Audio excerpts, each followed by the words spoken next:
JB Cycles here with an update on January the 29th. So this market looks more and more bullish, but the bearish scenario is still possible, and that's the one I still will be focusing on. So let's have a look at the bigger picture. We have the 21-month offset, the band of offsets, and we see we are not really able to break this offset. We try to cling on to it and breaking the falling trend line. So, but is this some kind of call it a bear flag? Could still be possible. My scenarios, this one is centered around this low, and you know we are about to break away from this scenario. But another scenario, this is centered around this top, also about to break away from this scenario.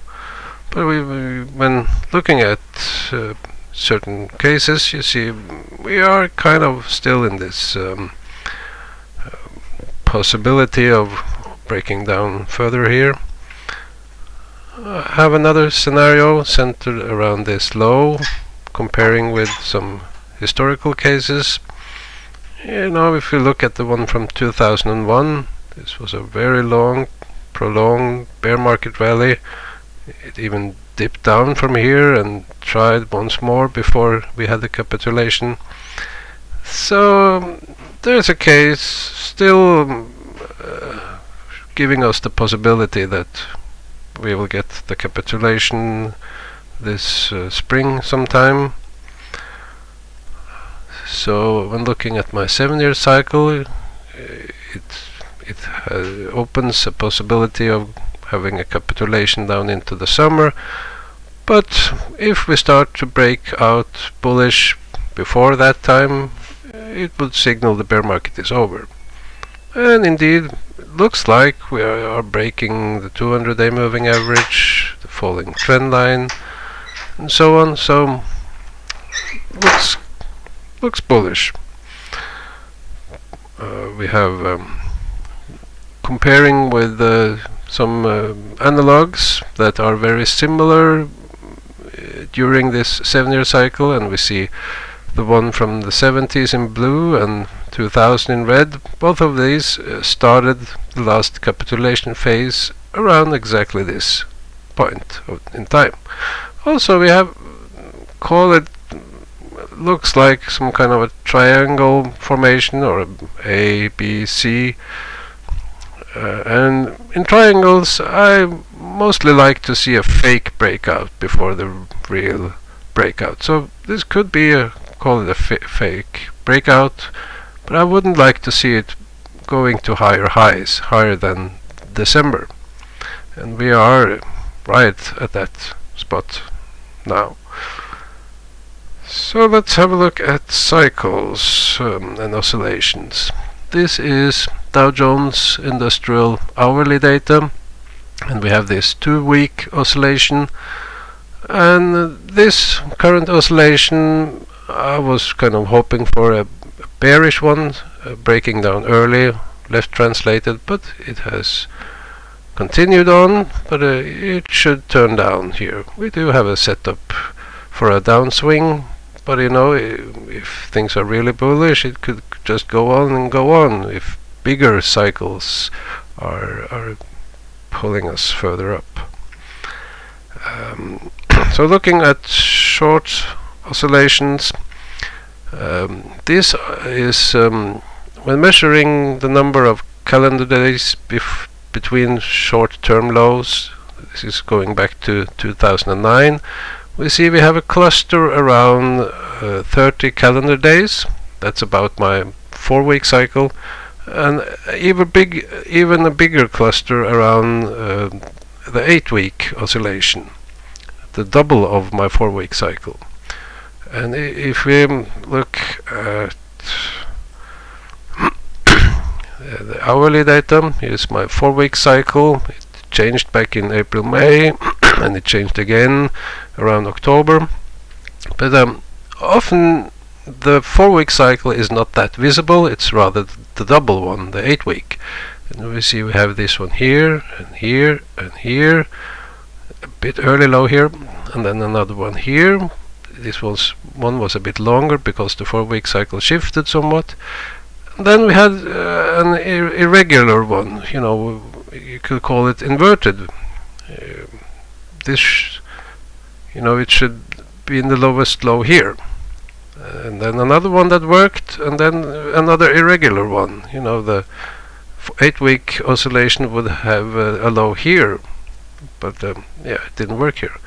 But then we are back in sync with this oscillation, and as we see, we are now, this could be another 8-week oscillation where it ignores this cycle low in the middle, so it's 2 cycles merging into one.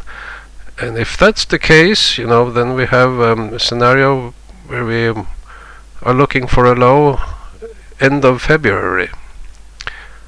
But we soon have to turn down here.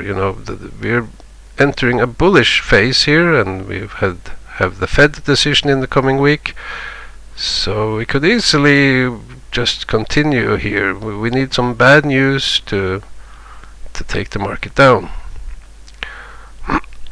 So let's have a look at cycles. We have the composite of the 16-week cycle, the quarterly cycle, and the 10-week cycle. The composite here in light blue, and as we see, the composite is now going up. So S&P is not correlating that well with this composite. But let's have a look at the individual cycles. So let's have a look at the 10-week cycle, and I think we'll go down here. So the 10-week cycle, I have indicated the lows with arrows here, and let's have a look at the blue line here.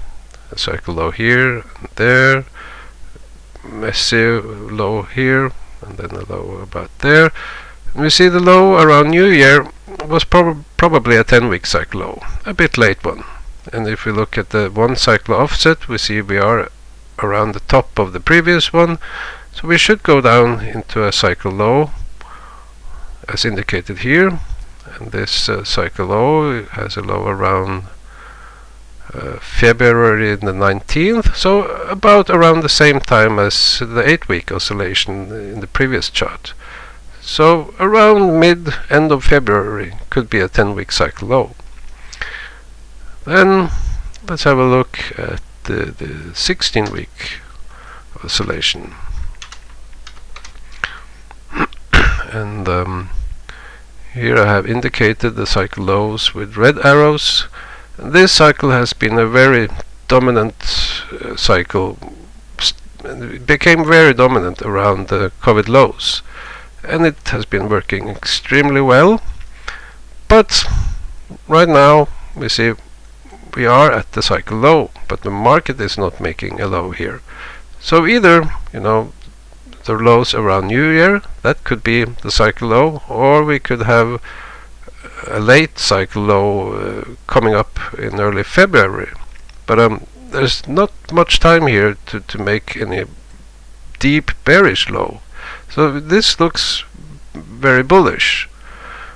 But this New Year low could be the cycle low, and there's a possible case where we have a very bearish left translated cycle with